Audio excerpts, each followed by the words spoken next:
It's your connection to the world and beyond. BRB Network TV. BRB Network TV with Brian Herzog. Okay, ladies and gentlemen, right now we have Ambassador James A. Joseph. It's definitely an outstanding privilege to have you as an interview. What do you think about some of the events that has transpired within the last 7 days? Well, first of all, I'm a native of Opelousas. I was born there, and I went to Southern before I took off and got involved around the world. And so it's just a great delight to come back to Southwest Louisiana and to develop a program for leaders in Louisiana. I must say that I just had some Cajun gumbo, and it really does feel great being back home. Right. Well, when it comes to Cajun gumbo, everyone tends to turn this into their favorite spot. So you're falling there right in line, and you do also have some roots here. Correct? Yeah. I was born in Opelousas. I went to high school in Opelousas. I went to college at Southern University in Baton Rouge. And then I left, and I've never lived here since then. But I've been very involved here. I chair the Louisiana Disaster Recovery Foundation, and I do a lot of other things. But a couple years ago, after having developed a leadership program that was based in Southern Africa, we decided to modify it after conversations with the College of Business at Southern and Dean Andrews and his faculty. We decided to modify that leadership program for leaders in Louisiana.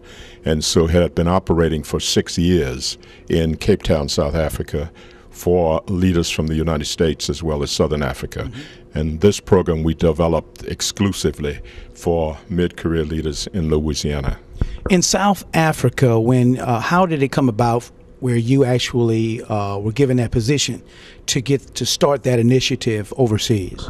For most of my adult life, I was involved in the anti-apartheid movement, and I got to know a lot of the leaders in exile of the anti-apartheid movement who were South Africans. Many of the folks who are now leaders and have been leaders I met before. And so consequently, President Clinton knew that I had been involved, and he also knew that they were developing a new democracy. And so I have been involved in the private sector. I've been involved in government. I've been involved in the civil society sector. And so he asked me whether I would go there to be his ambassador to help them build the new democracy in South Africa. And that's why I was asked to do it. I first went to South Africa in 1973, so that's how long I've been involved with that country. Right. Being there on the forefront from the very beginning, seeing this initiative implemented and actually working accurately, what is your vision on how you can see it working in Baton Rouge and other cities?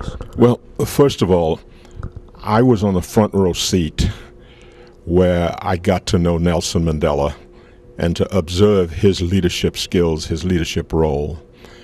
And I concluded that for him, leadership was a way of being rather than simply a way of doing. And he came out of prison, took over the leadership of his party and his country, and he didn't miss a beat.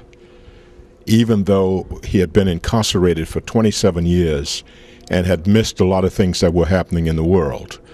But because his leadership was based on his wisdom, his judgment, the elegance of his humanity, and a variety of things that had to do with being, and most of all his values, he was able to be an effective leader.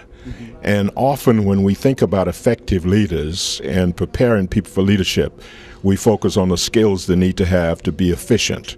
I was interested in the development of a generation of leaders whose focus was on what it means to be responsible. And so how we differ from other programs that you might find in business schools and the like is that our focus is on the values that need to be inculcated so that leaders are accountable. And I might add that after Katrina, one of the things that was emphasized was a leadership deficit. And of course, Louisiana has always been maligned for the ethics of its leaders. And so it was natural to bring to Louisiana a program that focused on leadership and ethics. Knowing Mr. Mandela personally, is it something that you know about him that most people don't know? Well, I would say that the one thing I know personally is that many leaders never live up to the hype. Nelson Mandela exceeded the hype. Wow. I was much more impressed with him than I thought I would be, though I had known him before he became president and before I became the U.S. ambassador. But his focus on relationships, his focus on reconciliation, forgiveness, and all of the other elements of building community where there was division is what struck me. And it was not a technique for him. It was just part of who he was. There's a chair in the Southern University's College of Business that is named after you. Correct? That is true. Now, how did that come about? Can you give me a blow-by-blow demonstration of how that came about? A businessman in Baton Rouge spoke to Southern about contributing to their first endowed chair. And they were invited to select an alumnus for whom the chair would be named. And they decided to select me. And that's how the chair came to be. Now, in addition to having graduated from Southern, I left there and I went to Yale and I did a lot of other things. But I continued to contribute to Southern. And I had developed a scholarship in my father's name at Southern, as I have done at Yale. And they came to me and said, would you allow us to name the chair after you? Right. That's an awesome story. When Dr. Andrews told me that you were going to be here, that name was very familiar to me because one of his professors, Dr. Yes. Richard McCline, Yes. happens to hold that chair right now. So your name to me is very familiar because of that. The coincidence of that continues because when I decided that I wanted to work with Southern to develop this leadership program, and by the way, I'm now a professor at Duke University, and he said, well, I have a faculty member who I think would be a good coordinator with my deputy. And he introduced him to me, and he was the guy who was occupying the endowed chair named after me. And he's doing a good job holding it down also. Turned out to be a very excellent man, and I'm so delighted that they were able to attract him to Southern because he has lots of experiences and lots of academic integrity as well as knowledge, and he could be teaching anywhere. He chose to come to Southern, however.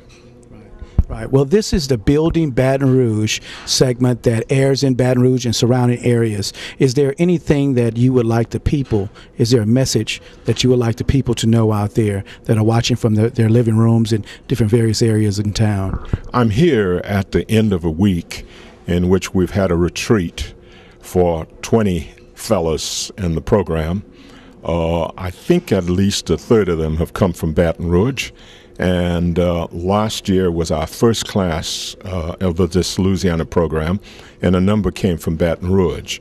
They are some of Baton Rouge's brightest, and some of the people we'll be hearing from a lot in the future.